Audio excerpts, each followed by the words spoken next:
Hello students, good morning. વિદ્યાર્થી મિત્રો, આજે આપણે એક ગ્રામર ટૉપિક આપણે શીખી રહ્યા છીએ જે 11 અને 12th માટે ખૂબ જ ઉપયોગી છે. 11ના વિદ્યાર્થીઓ પણ ખાસ ધ્યાન આપજો અને 12થના વિદ્યાર્થીઓ માટે આ રિવિઝન બેઝ છે. એ ટૉપિકનું નામ છે habitual action in the past. Habitual action in the past. એમાં ખાસ કરીને વિદ્યાર્થી મિત્રો આપણે આ 3 ટૉપિક યાદ રાખવાના છે. એક યુઝ ટુ, બીજો છે to be use to and get use to. વિદ્યાર્થી મિત્રો, તમારે આઈડેન્ટિફાય ફંક્શન જ્યારે કરવાના આવે ત્યારે આ જ વસ્તુ જોવાની. વાક્યની અંદર યુઝ ટુ આપ્યું હોય કે પછી ટુ બી યુઝ ટુ આપ્યું હોય કે પછી ગેટ યુઝ ટુ આપ્યું હોય તો તમારે સમજી લેવાનું કે આ વાક્ય હેબિચ્યુઅલ એક્શન ઇન ધ પાસ્ટનું છે. તમારે આઈડેન્ટિફાય કરી શકો છો.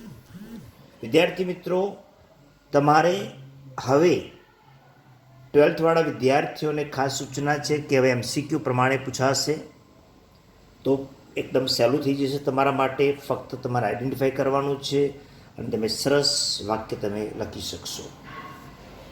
તો વિદ્યાર્થી મિત્રો, habitual action in the past એ ક્યારે વપરી શકાય છે એની આપણે ચર્ચા કરીશું. તો અહીંયા આપ્યું છે બેટા કે કોઈ વ્યક્તિ ભૂતકાળમાં કોઈ ચોક્કસ બાબતથી ટેવાયેલી હોય અને હાલમાં તે ક્રિયા બંધ થઈ ગઈ હોય તો તેવી ભૂતકાળની ક્રિયા દર્શાવવા માટે use to, to be use to અને ગેટ યુઝ ટુનો ઉપયોગ થાય છે. યુઝ ટુ એટલે થી ટેવાયેલા હોવું. ટુ બી યાની કે ટુ બીનું રૂપનો ઉપયોગ કરીશું. ભૂતકાળની કોઈ ક્રિયા છે તો વોઝ વેર યુઝ ટુ વાપરીશું. હાલમાં પણ કોઈ બાબતથી ટેવાયેલા છે તો એમ ઇઝ આર યુઝ ટુનો ઉપયોગ કરીશું. અને ત્યાર પછી છે get use to. Get use ટુમાં પણ આપણે 3 રીતે યુઝ કરી શકીશું. વર્તમાન કાળની કોઈ ટેવ છે તો ગેટ યુઝ ટુ અથવા ગેટ્સ યુઝ ટુ, અને ભૂતકાળની કોઈ ટેવ છે તો ગોટ યુઝ ટુનો ઉપયોગ આપણે કરીશું. તો વિદ્યાર્થી મિત્રો, હવે આપણે યુઝ ટુ વિશે આપણે શીખીશું. તો એનું સ્ટ્રક્ચર તમે ખાસ વિદ્યાર્થીઓ જોઈ લેજો. Subject plus used to plus V1 plus object plus other words. ખાસ યાદ રાખજો વિદ્યાર્થીઓ કે યુઝ ટુ પછી હંમેશા મૂળ ક્રિયાપદ જ વપરાય છે. ખાસ કરીને ટેવ દર્શક શબ્દો જેવા કે હેબિચ્યુઅલ અને એક્યુસ્ટમ, આ બંને શબ્દો હેબિચ્યુઅલ અને એક્યુસ્ટમ બંને શબ્દ એ આપણને ટેવ સૂચવતા શબ્દો છે. તો વાક્યમાં જ્યારે આપણે use to be use to કે ગેટ યુઝ ટુનો ઉપયોગ કરીએ ત્યારે આવો શબ્દ આપણે દૂર કરી દઈશું. તો આપણે ફરીથી એકવાર બેટા જોઈ લઈશું. સ્ટ્રક્ચર એનું ધ્યાન રાખજો. Subject plus use to plus V1 plus object plus other words. Okay, હવે આપણે એનું એક એક્ઝામ્પલ સમજીશું તો તમને ખ્યાલ આવી જશે. તો in the past my uncle habituated to drink wine. In the past, my uncle habituated to drink wine. ભૂતકાળમાં મારા અંકલ વાઇન યાની કે દારૂ પીવાથી ટેવાયેલા હતા. હાલમાં નથી. તો આ ક્રિયા ભૂતકાળની છે ને આપણે યુઝ ટુ દ્વારા આપણે સમજાવી શકીએ. તો યુઝ ટુ સાથે હંમેશા V1 વપરાશે. એ પ્રમાણે લઈશું બેટા. તો હવે જોઈશું. તો in the past my uncle use to, શું થયું આપણે હેબિચ્યુટેડ નીકળી ગયું, એની પછી શું આવી ગયું? Use to drink wine. Use to drink wine. બરાબર છે. તો યુઝ ટુ સાથે કેવું ક્રિયાપદ આવી ગયું? ડ્રિંક આવી ગયું. આ ખાસ યાદ રાખીશું. યુઝ ટુ સાથે હંમેશા મૂળ ક્રિયાપદ વપરાશે. હવે વિદ્યાર્થી મિત્રો, આપણે બીજું એક્ઝામ્પલ ઉપર ધ્યાન આપીશું. તો બીજા એક્ઝામ્પલમાં આપણે જોઈએ તો ચલો, my grandfather visited the temple every morning. My grandfather visited યાની કે ભૂતકાળમાં, જ્યારે મારા દાદા હતા ત્યારે દરરોજ સવારે મંદિરે જતા હતા. બરાબર છે, મંદિરે મુલાકાત લેતા હતા. હવે આપણે એમાં યુઝ ટુનો ઉપયોગ કરીશું વિદ્યાર્થી મિત્રો. તો ખ્યાલ આવશે કે યુઝ ટુ સાથે કેવું ક્રિયાપદ આવે છે બેટા? V1 આવે છે. તો લઈશું, my grandfather use to visit. જો બેટા અહીંયા વિઝિટેડ હતું ને, શું થઈ ગયું? વિઝિટ થઈ ગયું. Use to visit the temple every morning. Use to સાથે હંમેશા V1 વપરાશે. મેં અંડરલાઇન કરી છે વિદ્યાર્થી મિત્રો, તમને ખ્યાલ આવી જશે. ત્યાર પછી આપણે બીજું એક્ઝામ્પલ જોઈશું. In olden days people sent message through pigeons. Sent નીચે જો અંડરલાઇન કરવાની આપણે. સેન્ટ એ V2 છે. જૂના જમાનામાં લોકો કબૂતર દ્વારા મેસેજ મોકલતા હતા. સેન્ટ યાની કે મોકલવું. આપણા નિયમ પ્રમાણે યુઝ ટુનો ઉપયોગ કરીશું. તો યુઝ ટુ સાથે આપણે બેટા V1 લાવીશું. In olden days people use to send message through pigeons. Okay, in olden days people use to સાથે બેટા V1 આવશે. Use to send message through pigeons. Okay, તો ચલો બીજું એક્ઝામ્પલ લઈશું આપણે આવી જ રીતે. In my childhood I accustomed to drink milk every morning. But accustomed એ પણ આપણને કોઈ ટેવ સૂચક શબ્દ છે. બરાબર. હવે આપણે આ વાક્યમાં યુઝ ટુનો ઉપયોગ કરીએ તો ધ્યાન રાખીશું. In my childhood I use to drink. ધ્યાન રાખીએ. જો એક્યુઝ હમણાં બદલે શું વાપર્યું આપણે? Used to. યુઝ ટુ સાથે કેવું ક્રિયાપદ લઈશું? V1 લઈશું. In my childhood I use to drink milk every morning. તો વિદ્યાર્થી મિત્રો, તમને અહીંયા ખ્યાલ આવી ગયો હશે કે યુઝ ટુ સાથે હંમેશા મૂળ ક્રિયાપદ વપરાય છે. ખાસ યાદ રાખીશું. ત્યાર પછી બધા આપણે હેબિચ્યુઅલ એક્શન ધ પાસ્ટનો આપણે બીજો ટોપિક છે આપણે જોઈશું. તો to be use to. To be યાની કે ટુ બીનું રૂપ. જો વર્તમાન કાળમાં કોઈ ટેવથી આપણે ટેવાયેલા છીએ તો એમિઝારનો ઉપયોગ કરીશું. જો ભૂતકાળમાં કોઈ ટેવથી આપણે ટેવાયેલા હોઈએ અને હાલમાં આપણે ટેવ નથી આપણી તો આપણે વોઝવેરનો ઉપયોગ કરીશું.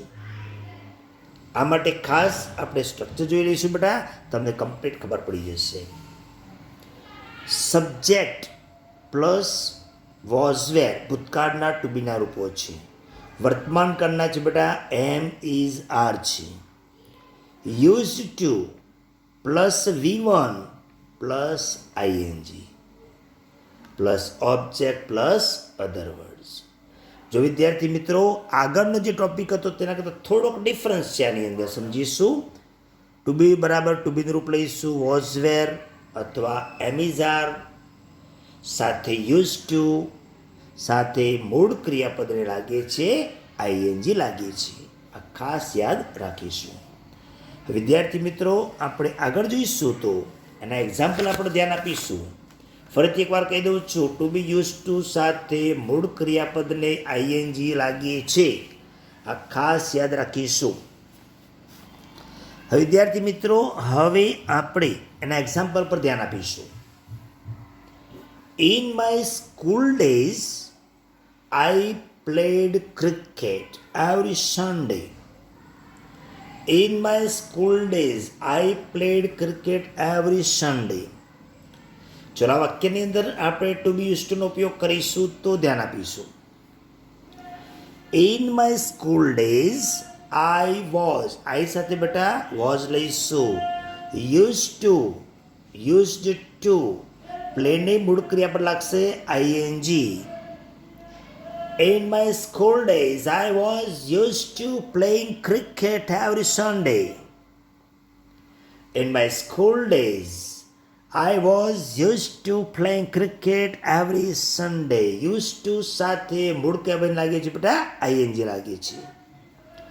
નેક્સ્ટ બેટા લઈશું આપણે એક્ઝામ્પલ તો In the past, people habituated to ride on animals.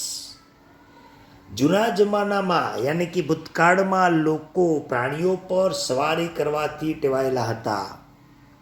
Habituated શબ્દ અહીંયા છે બેટા, એને બદલે આપણે યુઝ કરીશું ટુ બી યુઝ ટુનો ઉપયોગ કરીશું તો ધ્યાન આપીશું. In the past people were riding on animals. બેટા અહીંયા જોયું તમે, in the past people were use to, અહીંયા બેટા સુધારો થોડો કરી લેજો, used to riding on animals. Were use to riding નીચે અંડરલાઈન કરી દઈશું બેટા, ધ્યાન આપીશું. તો બેટા અહીંયા તમે જોયું છે કે ટુ બી યુઝ ટુ સાથે ઉપયોગ કરીએ છીએ આપણે ત્યારે હંમેશા મૂળ ક્રિયાપદને લાગે છે આઈએનજી લાગે છે. ત્યાર પછી વિદ્યાર્થી મિત્રો આપણે નવો ટોપિક એનો જોઈશું તો ટોપિકમાં છે ગેટ યુઝ ટુ. આપણે પહેલાં યુઝ ટુ જોયું, યુઝ ટુ સાથે હંમેશા મૂળ ક્રિયાપદ લીધું આપણે. ટુ બી યુઝ ટુ સાથે હંમેશા આપણે મૂળ ક્રિયાપદ લગાડ્યો આઈએનજી. હવે આપણે લઈશું બેટા ગેટ યુઝ ટુ. તો ગેટ યુઝ ટુમાં બેટા આપણે એક્ઝામ્પલ લેતા પહેલાં આપણે સ્ટ્રક્ચર સમજી લઈશું બેટા. સબ્જેક્ટ પ્લસ ગેટ અથવા ગેટ્સ અથવા તો got. Use to plus V1 plus ING plus object plus other words. અહીંયા પણ બેટા જુઓ ગેટ, ગેટ્સ કે ગોટ સાથે યુઝ ટુ વપરાય છે અને સાથે મૂળ ક્રિયાપદ લાગે છે આઈએનજી લાગે છે. તો વિદ્યાર્થી મિત્રો હવે આપણે એના એક્ઝામ્પલ જઈશું તો my father accustom to smoking in his childhood. Accustom ટેવાયેલા હતા સ્મોકિંગ કરવાથી, ધૂમ્રપાન. તો બેટા અહીંયા આપણે ભૂતકાળનું છે એક્યુસ્ટમ, એ માટે આપણે ગોટનો ઉપયોગ કરીશું.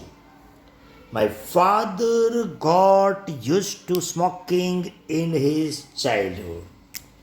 ગોટ યુઝ ટુ સ્મોકિંગ, ગેટનું કર્યું ગોટ, કેમ અહીંયા ભૂતકાળ છે માટે. યુઝ ટુ સાથે મૂળ ક્રિયાપદ લાગે છે આઈએનજી. ફરીથી એકવાર બેટા, my father got use to smoking in his childhood. બરાબર છે વિદ્યાર્થી મિત્રો. હવે આપણે બીજું એક્ઝામ્પલ લઈશું તો ધ્યાન આપીશું.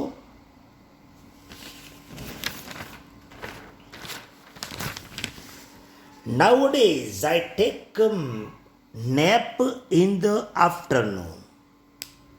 બેટા નેપ એટલે થોડીક ઊંઘ લેવી બપોરના સમયમાં. Nowadays, I get, જો બેટા અહીંયા ગેટ કરું છું કેમ કે અહીંયા ધ્યાન આપો ટેક છે ને વર્તમાન કાળ છે માટે અહીંયા ગેટ લઈશું get. Use to taking nap in the afternoon. ફરીથી બેટા સમજાવું છું. નાઉ ડેઝ હાલના સમયમાં વર્તમાન કાળ છે માટે ગેટનું ગોટ કરતો નથી અહીંયા ગેટ જ રહેશે. I get use to taking nap in the afternoon. Next, in the past, in the villages, people brush their teeth with neem twig. જૂના જમાનામાં ગામડામાં લોકો લીમડાના દાંતણથી ટીથ યાની કે તેમના દાંત સાફ કરતા હતા. બેટા વાક્યની અંદર આપણે ગેટ યુઝનો ઉપયોગ કરીશું, ધ્યાન આપીશું. In the past, in the villages, people got used to. શું આવશે બેટા? Got use to brushing. બ્રશનું થઈ ગયું brushing their teeth with neem Twigg.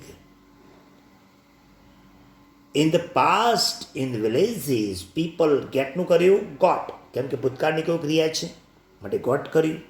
Use to સાથે મૂળ ક્રિયાપદ લગાડ્યું બેટા ING brushing their teeth with neem twigs. તો વિદ્યાર્થી મિત્રો અહીંયા આપણે habitual action in the past આપણે શીખ્યા છીએ. એની અંદર તમારે ખાસ યાદ રાખવા જેવા પોઈન્ટ્સ એક જ છે. Use to be use to and get use to. ફરીથી એકવાર યાદ કરાવી દઉં છું.